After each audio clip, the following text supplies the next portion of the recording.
Hello, my name is Chloe and welcome back to my channel. I haven't posted a video in quite a while, but that's because I've been taking a bit of a break from YouTube. But I wanted to make this video talking about my recent vaginal hysterectomy. For those of you who don't know, I'm a C4 to 5 incomplete quadriplegic due to a spinal cord injury when I was 17 in 2007. And it wasn't until about 5 months after my accident that my period started to come back, due to the trauma, which stopped my period for a little bit. And around the start of 2010, I started getting the depot injection, which stopped my period. And that worked for about 2 years until I started to get major side effects. The main things being a lot of weight gain, and my skin on my face got really bad and I'd have constant breakouts. So after that, I started on the pill. And that worked well for quite a few years until I started to get a lot of problems with that. The main problem being my mental health was suffering. That was because I was on a cheaper version of the pill. So about a year ago, I started on Yasmin, which has a lot less side effects, but is a lot more money. But I was still having issues with that. The main thing being I didn't have regulating hormones because I wasn't getting my period. So my weight started to increase a lot. And now I have to backtrack a few years to when I was about 21, when my pap smears started to come back as irregular. And every pap smear that I had since then started to get more and more irregular. And it wasn't until 2009 that I got a biopsy of my cervix and I have HPV papillomavirus. So in 2018, I started talking to my gynecologist about the possibility of getting a hysterectomy. And this took quite a lot of convincing. So if you're thinking that you want a hysterectomy, you can't just go into a doctor's surgery and say, I want a hysterectomy and it's done. This took about 2 years of me going through so much red tape to actually get this done. After I had my biopsy, I was referred to another gynecologist because my one wanted a second opinion. So he referred me to Dr. Vaughan, which ironically enough was the gynecologist that did my first ever pap smear when I was 18. So I had the appointment and I spoke to him about what I wanted done. At first, Dr. Vaughan was hesitant to want to do elective surgery on somebody so young that otherwise has normal reproductive organs. The main reason for him being concerned is because of my brain injury, and he wasn't sure if I had the mental capacity to understand the implications and the long term of what I was wanting done. But it didn't take very long until he understood and he knew that I knew what it meant. No hate to anybody who wants kids, but it's just not for me. Not because of my disability, it's just something I have never wanted. When I had my appointment with Dr. Vaughan, my first concern was being cut open because that's the only hysterectomy that I ever thought was possible. But Dr. Vaughan does a vaginal hysterectomy, which I didn't even know was a thing. My doctor was concerned that because I haven't had children, it might be difficult to pry me open to pull my inside bits out, but turns out I was fine. And then my doctor gave me all of the paperwork that I had to fill out for getting the elective surgery. And within a week, I had everything I needed and I submitted that to the hospital. And then the pandemic hit in 2020. And my first thought was that I was going to have to wait many more years to get the hysterectomy. Turns out, not so much. I got a text message in mid-September that my surgery was going to be on the 16th of October. And I was shocked, because I thought it was going to be much longer than that and I'd have to wait a few more years, but apparently not. But then around late September, my surgery got postponed again to the 27th of November. And I was disappointed, but I knew that this would inevitably happen because my surgery isn't life-threatening. It's not emergency surgery, it's elective surgery. So I didn't mind waiting. About 2 weeks before my surgery, I started to take out my metal jewelry and replace them with plastic. That was a pain in the backside. I have 48 ear piercings and that took quite a while to do all that. But I got that done and all I had to do was wait for the day of my surgery. The only thing that I had to change before my surgery was to stop taking the pill 3 weeks before my surgery. So I stopped taking the pill, and about 3 days after I stopped taking the pill, my period came again. First period in 10 years, and it hit me like a vengeance. I'd never felt period pain before, and this goddamn sucked. But thankfully it only lasted 4 days and it was a very light period. But I put up with it because it was the last period that I knew I would ever have. But when I stopped on the pill, it sort of hit me that this surgery was happening. And I started to get so nervous. I was terrified. The main thing being that I was worried about getting cut open. But when the day of the surgery came, I was so much less nervous than I thought I was going to be.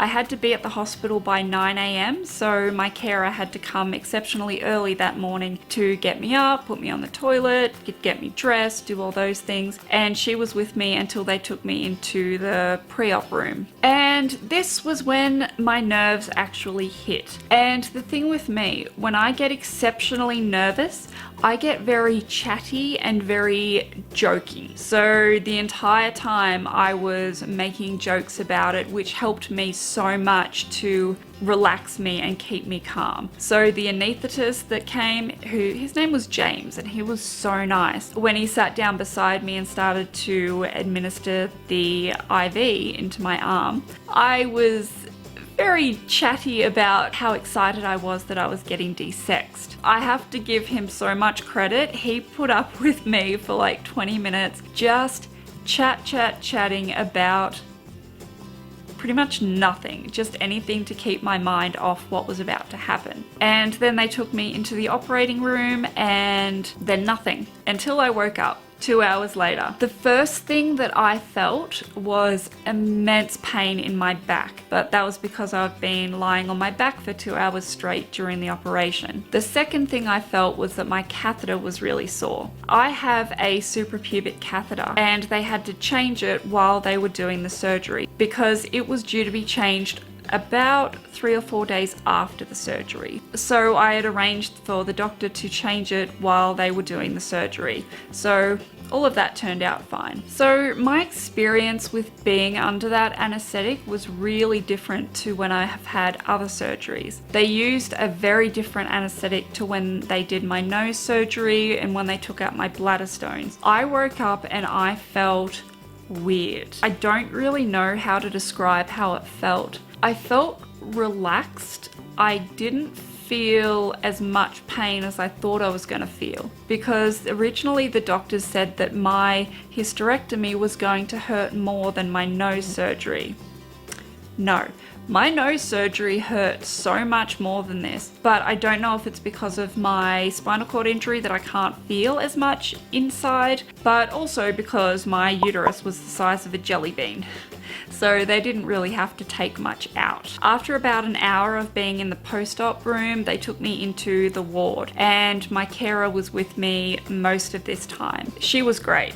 Christine, if you're watching this, thank you so much. I can't thank her enough for just being there. Having somebody there, even though I was in pain, even though I was confused and really groggy from the really strong painkillers they were giving me, I was so thankful that she was there, and she got me comfortable, got me settled in bed, and then after that she left to go home. So I spent most of the day lying in bed on my phone watching Disney movies, and I had a nurse coming in every half an hour to check my vitals, and apart from that, everything was okay. I was in pain, but I don't really know how to describe the pain. It's sort of like period pain in your abdomen, but very intense. And instead of it just being in one spot, it's all over the abdomen. My upper abdomen wasn't in any pain, but I was very bloated.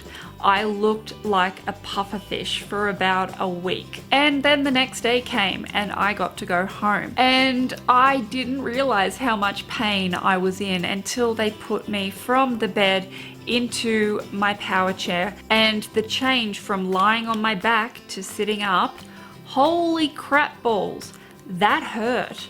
I was in so much pain. So they gave me some more painkillers until that settled down. So I got a taxi home and my carer came to put me to bed. I felt like I'd been at an all-you-can-eat buffet and I ate every single thing that was there. I was gassy. I was farting non-stop. I felt like I needed to do a number 2, but I didn't. It was just this really strange feeling in my belly. But I just more felt uncomfortable, not necessarily in pain. But I could also feel my internal stitches, primarily on my left side, which is where most of the bloating and swelling was in my abdomen. So if I was leaning too far to the right, I could feel the stitches pulling. It sort of felt like a really thin rubber band on the inside was tightening every time I would lean over. And then day 6 hit, which was when I really felt it. Not pain, something that I was not expecting to feel so soon after my surgery. So one of the things that will happen after a hysterectomy is that your libido goes sky high. Mine went through the roof after about day 5, day 6, and day 7. Holy Jesus. But this was a little bit bittersweet because I was not allowed to do anything about it for about 2 months after my surgery. So I was constantly feeling, well, in the mood, but I can't do anything about it. And now it's only been about a month since my surgery and I still am not allowed to do anything about it until the end of January. I'm not allowed to engage in any sexual activities or exercise until the end of January to give the stitches inside my abdomen time to fully heal. And even though I'm feeling fantastic now, I know that I'm not fully recovered. My belly is still a little bit swollen, but it's not as bad as it was. My belly was really puffy for about 5 days, and after that, it felt like it was a balloon that deflated. It was really puffy all around my abdomen, then all of a sudden it just went flat. For a week after my surgery, I was having bleeding that was coming from my vagina, but the doctor told me that that was absolutely normal. And the bleeding wasn't excessive, it just felt like an extremely light period. A little bit of blood, but that was it. And now I have no bleeding, nothing, no discomfort in my belly, no discomfort really anywhere. I'm feeling happier. I'm feeling a lot more myself because for 10 years I was having something that was screwing up my natural hormones, and now I have completely regulating hormones. I just don't get a period and I feel like my metabolism has gotten so much better than it was, and I feel so much more relaxed and so much more happy in myself. I know that I will never get a period. I will never have to have a pap smear again, and there is a chance that I won't go through menopause, and if I do, it will be very mild. So with all of the benefits that I'm having, I am so happy that I got this done. If you have any questions, please don't be shy and ask me anything you want about this. I am more than happy to help and answer any questions that you might have. And with that being said, I'm going to leave the video there. So if you like this video, please be sure to give it a big thumbs up and please subscribe if you haven't already. Thank you so much for watching. I love you all and I will see you guys next time.